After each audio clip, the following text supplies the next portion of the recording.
சென்னை அறிவாலயத்தில் திமுக மூத்த நிர்வாகிகளுடன் முதலமைச்சர் நடத்திய ஆலோசனை தற்போது நிறைவு பெற்றுள்ளதாக அண்மை தகவலானது வெளியாகி இருக்கிறது. சென்னை அறிவாலயத்தில் திமுக மூத்த நிர்வாகிகளுடன் முதலமைச்சர் மேற்கொண்ட ஆலோசனையானது தற்போது நிறைவு பெற்றுள்ளதாக அண்மை தகவலானது வெளியாகி இருக்கிறது. விவரங்களை செய்தியாளர் செலினா வழங்க கேட்கலாம். செலினா, எத்தனை நேரமாக இந்த ஆலோசனை நடைபெற்றது? தற்போது இந்த ஆலோசனை நிறைவு பெற்றிருக்கிறது. இது குறித்த விவரங்கள் என்ன?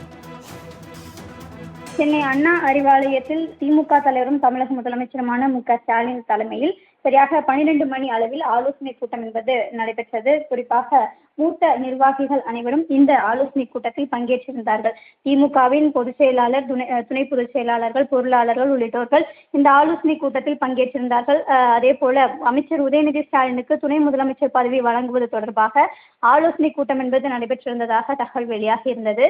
நேற்று நடைபெற்ற முப்பெரும் விழாவில் அமைச்சர் உதயநிதி ஸ்டாலினுக்கு துணை முதலமைச்சர் பதவி கொடுக்க வேண்டும், அதில் காலம் தாழ்த்தாமல் உடனடியாக வழங்க வேண்டும் என்று எஸ் பழனிமாணிக்கம் தெரிவித்திருந்தார். அதன் அடிப்படையில் அனைவருமே இந்த கருத்துக்களை மீண்டும் தெரிவித்திருந்த நிலையில் இன்று மாலைக்குள்ளாக இந்த அறிவிப்பு என்பது வெளியிடப்படும் என்று எதிர்பார்க்கப்படுகிறது.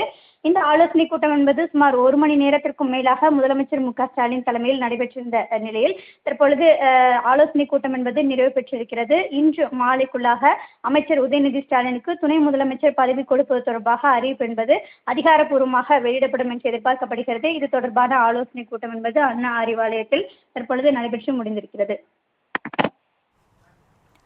மூத்த நிர்வாகிகளுடனான ஆலோசனையானது தற்போது நிறைவு பெற்றிருக்கிறது. தற்போதைய விவரங்களுக்கு நன்றி செலினா.